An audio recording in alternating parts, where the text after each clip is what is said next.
So delighted now to be joined by Kira, who's about to go all the way over to Shanghai to compete on Road to UFC. First time we've spoken. Dude, how you going? Yeah, good mate. Just come to the end of a really good camp, and I just feel like I've just done everything, and all the extras on top as well. You know, I've given everything to this camp, and when you truly give everything, leave no stone unturned, and do all the extras. I mean, it's just time to perform. Really, just got the last bit of weight to cut, and yeah, we're there really.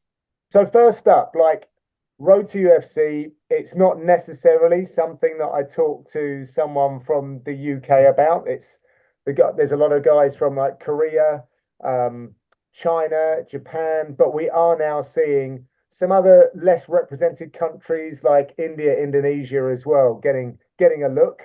So how did you become involved in this tournament? Well, it's something my team have had their eye on, and just something which I've wanted to do. It's like I started training in a Sikh temple in Huddersfield, and that's how like my martial arts journey began. It was with the intention to fight MMA, but at the time we only had like Thai boxing instructors and then jiu-jitsu, and then we kind of later got everything in, and then from there, managed to get to the the best place to train, and then even that gym that we trained at, which was the Sikh Temple gym, they've got gyms over in Punjab in India now. Since I've started fighting, everything I've done is like a lot of it. I've always taken some of my culture, my community with me into the cage every time. I don't know if you've seen it, but on some of my walkouts, I walk out with Punjabi dollies, they're like drummers,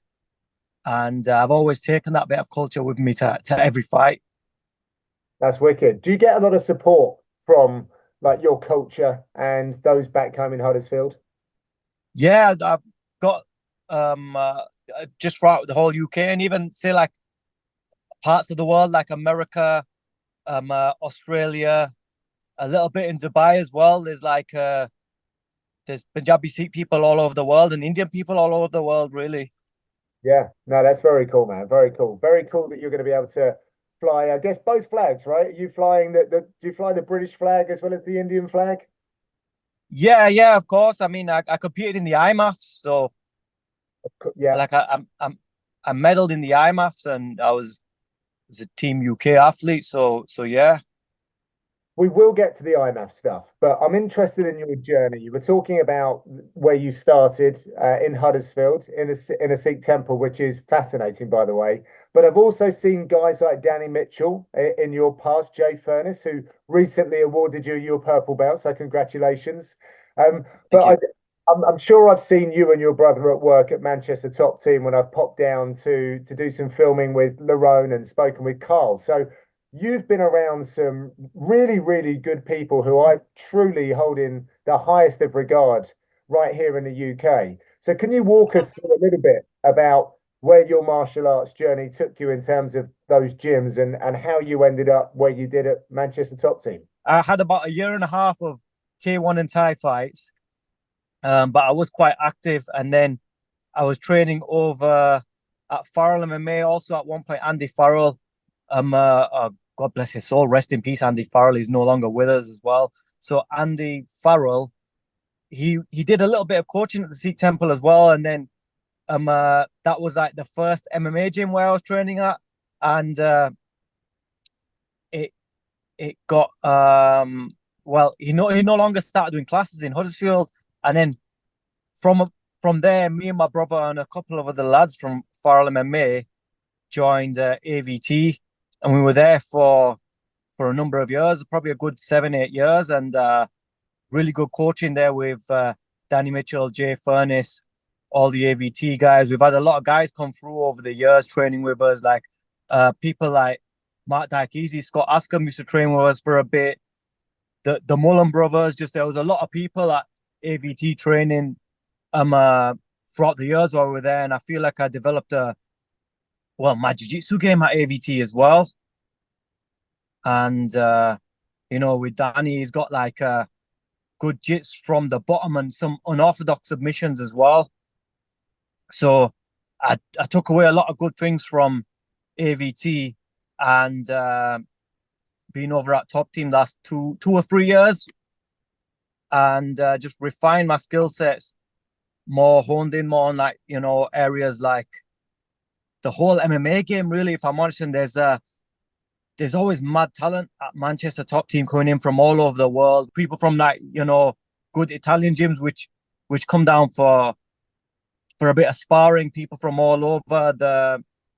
I think at the time he was the KSW champion from Poland.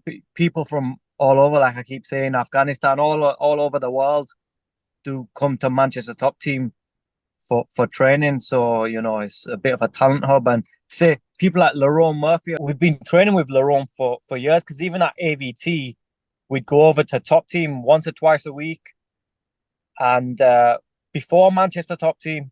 So for a number of years we've all been training together. Yeah, I really like what Carl's doing down there with the education program for the kids, if you will, all the way up to guys like Lerone, obviously carrying the torch this weekend, in fact, right? So Yeah, the day before me. yeah, so obviously it's going to be really tough for him to have gotten to be in your corner. I've actually spoken with him, so he's gutted he won't be there in Shanghai. But it just goes to show the strength of the gym, right? He's got a number of students competing internationally, and he can't be in all places at the same time. But first of all, like, I've got to ask, like, how the heck do you make 125? Like, you stand 5'10", 5'11", something like that? Yeah, you know what? I've got a shout out living well, Kel Nutrition. My nutritionist, Kelly Stadden, who's also one of the fighters at Manchester Top Team. Yeah, she's an incredible judoka as well, right? I like her. Yeah, yeah, Really like her socials showing us how she can use, or we can all use, judo in an MMA setting. She does it really nicely. She's a good coach. yeah, She's really doing something well for you on the weight management at the same time. yeah. Let's talk about the amateur career then. I'm a big fan of you guys going through that IMAF system. I think it's very challenging, and you get like that international competition look as well. How well do you feel like it set you up for your professional career? I mean, I do feel like, yeah, it did, because I saw a lot of the world styles. Like I saw, Kazakhs coming in with like their kind of free flowing style, and like Americans more with the wrestling and overhand right style. Your Bulgarians were just wrestlers. We're gonna fight people of the world, and I kind of seen their styles as an amateur. A lot of amateurs, maybe they might in the UK they might have about 5 AMI fights. Say London way, a lot of amateurs did have about 5 AMI fights go pro. Maybe up north, you're talking maybe about more closer to 10. But like I had about 20 odd AMI fights. I was fighting all the time as an amateur, and I probably would have fought more as a pro. But there was stuff like Corona which come in the way, which hindered fights in to some degree. But yeah, I've always been active, always been fighting, and the IMAFs they brought just I always wanted to fight the best as well. So it was me searching the best competition I could fight actively all the time, really. So that's what I believe that IMAF added to my amateur career. A lot of fights, 20 at amateur. I mean, I don't know what the sweet spot is. It's obviously very individual. The only other person I know who had that kind of level of amateur fights is Makayev, who was obviously under the same roof as you for a period of time there. Um, what was it about the coaches that encouraged you to take so many amateur fights? Danny just wanted to just keep us fighting, really. To be fair, I think he's a big believer of amateurs to just fight all the time as often as possible. And yeah, it was that mainly, really. I mean, Okay. there was a lot of people at the time telling me, "Oh yeah, you could go pro, you could go pro." Even we'd always spar with pros, and like I've never really seen too much of a difference between high level amateurs and I'd say mid level pros. To be honest, Yeah. even I see some high level amateurs and high level pros going back and forth. In gyms all the time. So Yeah. so No, yeah. I agree with you on that one. Um, so those who haven't seen you fight, like how would you describe your style? I would say a volume striker would be, one of the things that I would say, yeah, as a style, that's how I'd describe myself, really. Yeah. But you like to use the nasty weapons as well. The stuff that Oh, you yeah. use as an amateur. To be fair, in the early days as an amateur, you could knee to the head, and I'd before they took that rule out, and every one of my fights, I managed to knee the guy in the head.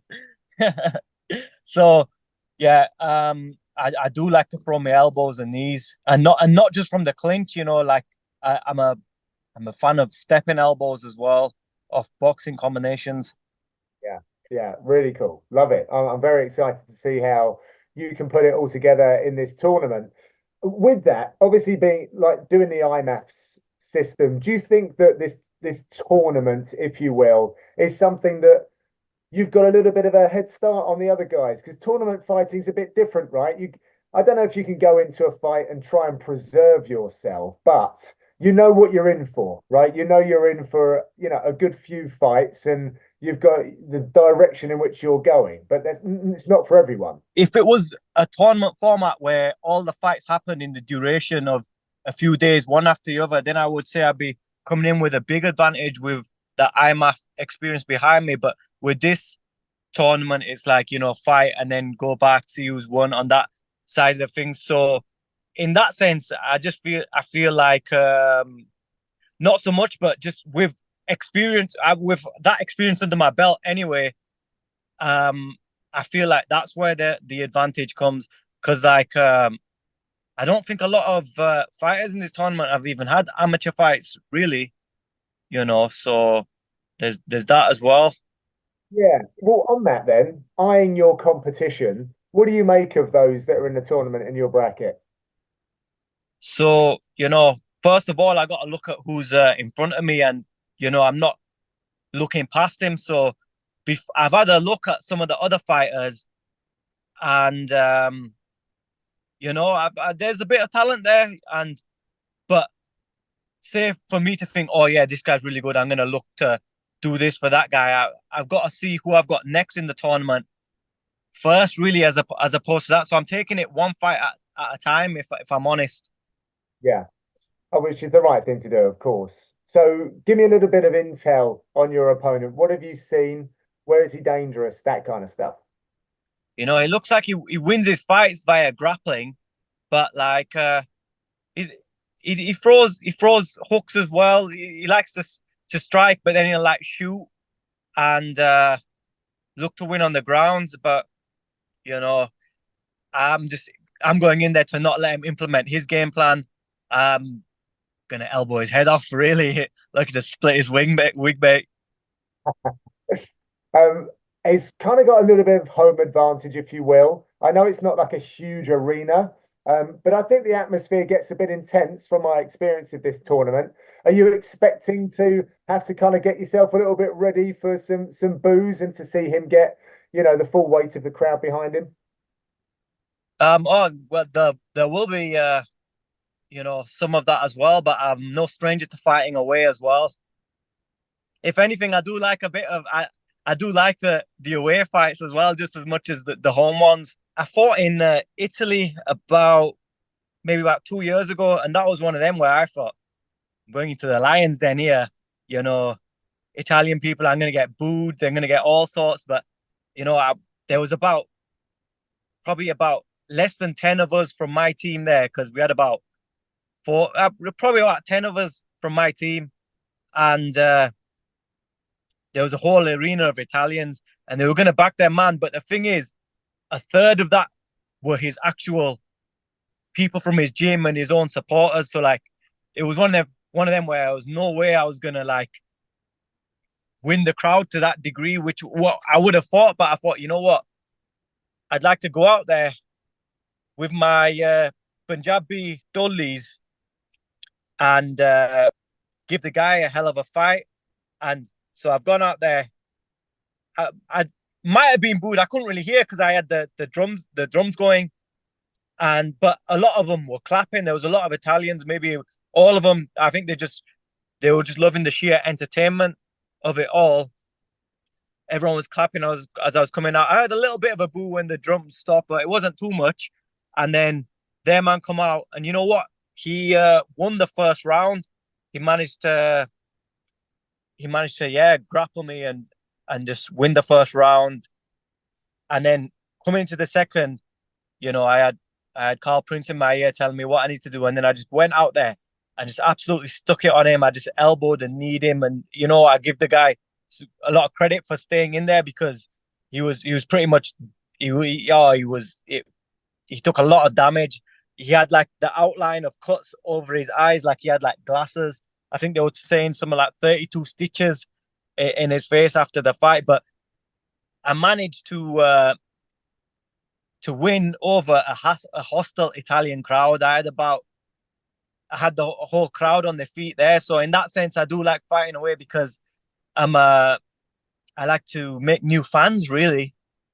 Yeah, like that. I really like that. All right. So those that are new fans, if you will, that are just going to be getting introduced to you, you've told us about your style, but what about something personal? And what I mean by that is what's important for us to understand about you and perhaps your journey. You know what? I think that's the one question where you've kind of put me on the spot. um, a lot of my life is just fighting really. So, I'm always in the gym, um, always just looking to fight. So I don't know. That was the one question where you've thrown me off. I'm just here like I like fight. I mean, this is obviously what you do and what you love, and then the opportunity at the end of it is a UFC contract. Like, is that what this journey of yours is all about? Yeah, man. Like that's the it's the premier, you know, division in this sport, and this sport is what I do. It's what I'm aiming for, and I'm looking to work my way up the rankings and fight for the belt. That's what I'm looking to achieve. This is what all this has been about, really. You know, Yeah, I'm still part of an MMA team down here in Watford, and I've met some of your teammates, and I know what the struggle is like on the way up before you get to the UFC. I know it's really tough. So how much do you think your life would change if you're able to get that UFC contract and then maybe the second UFC contract after that as well?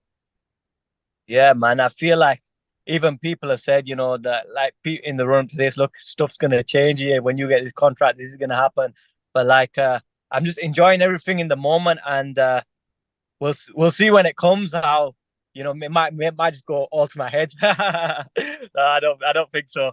But you know, it's what I've been working for 12 years straight, man. Yeah, yeah, yeah. Well, we saw Anshul Jubli do an amazing job on the tournament.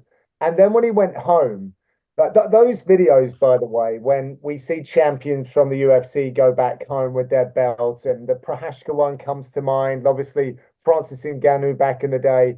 But for me, being part of this tournament, which I love, honestly, I see like new stars coming through. Some of the scenes from Anshul's return just blew me away. Like I really wasn't I don't know how big or small the sport is back in India, but it certainly told me that they were interested in his story. Do you have a decent amount of support from those back in India? Yeah, it's always growing as well, man. So like, with with this, and say like, even as an amateur, there was like, there's a Punjabi newspaper called the This for This, and they had like articles of me fighting, and then they were like distributed to the Punjabi community all over the world. And yeah, man, stuff like, I feel like you something that'll boost your platform like this. You going back home to Punjab, like I'm gonna be big there. It's gonna be crazy, man. So like, say like even like in Huddersfield, like, it's like I'm not the boy yet, really, but it's everything's coming, man. With just all I need to do is just get the wins, and everything's just there, man. They'll be Yeah, parading me in Punjab too. I hope so for you, as I hope so. We sort of touched on your brother being a fighter as well. How much does that help to have someone else in the family that you can share the ups and the downs of the fight game with someone that truly understands what you're going through? Yeah, I mean it's it's quite big, man. I mean, like say it's one of them things that now that you put it like that, I'd have to think about what it'd be like without him, which, he's part of the journey. Anytime I need to drill something, he's just there as well. He's going to be in my corner for the fight, like on, say, on all of my fights, except for a couple of ones where they've been away and some IMAF ones, he's just been in my corner and I've been in his. So, he's part of the journey. He's my brother there. I've got him and Louis Lee Scott in my corner with Carl being with Lerone. Strong corner. I like that. Yeah, man. Yeah, family representation there as well. Now I was stalking your socials a little bit, and we have a sort of a mutual friend. Well, I can't really say that I'm close to the guy, but Mancha Kira, Oh yeah, man. I had a private session with him at Marcelo Garcia's way back in the day. I was actually on my honeymoon, and I went over to Marcelo's and just got a little one-to-one. I remember him being like the jiu-jitsu guy who's now obviously transitioned into mixed martial arts, but I saw that you and him have done some training together. I don't know how close you are, but he's a pretty inspirational dude, man, to make that transition. You know what? Mancher is my really good friend, and I've been to New York, New Jersey, and yeah, 3 times and trained with him.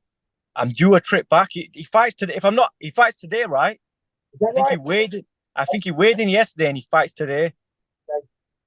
So he's going to be on the UFC really soon. I'll probably contender after this fight. He'll probably be on contender series after this fight. Um, you know, yeah, he's my brother, Mancher, man. Me and my brother Pav, we we've done 3 camps in America training with Mancher and that. And like say with him, it just felt like when we was out there and we were training with him, it was just like just like a cousin or something. That's the best way I could put it, because it's like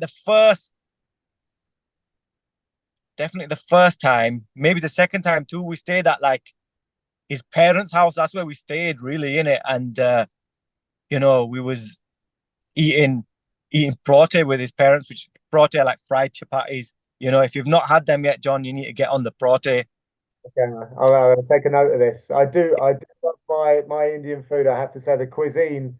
My wife and I were big fans. So my grandmother is actually Arabic, so I do like the kind of Asian fusion, Middle Eastern fusion of food. Like so, yeah, I'm on it. I'm on it. Trust me. Yeah. But you'll have to maybe when I come up to Manchester, you have to show me the real stuff. Yeah, man. You know what? Yeah, John. You know what, John? This is what I've got. This is what I've got like in my mind. When you got little things that you're gonna do. It's like get to the UFC and then we're gonna take Dana for a mixie, which is a mixed grill. And don't worry, John, we'll take you as well. We've got some naughty mixed grill gaffs. I'm in. I love it. I love it. Just going back to Mancher as well. So we've been to America 3 times and stayed with him, trained with him, and he's also been to the UK twice as well. So yeah, we had him down here when he had his Polaris matches because he won the Polaris belt. It was that was a mad experience in itself as well, because say on the other side of the corner there was people like Craig Jones, all these mad like jiu-jitsu guys. Even in the changing room there was like jiu-jitsu royalty, and then you got Mancher grappling for a Polaris world title, and there's just me and my brother Pav in his corner. At the time 2 blue belts. Be good to see Manchester doing well. That's great to hear that he's got. Hopefully, with this win, they'll bring him on contender series, and we'll see what happens from next.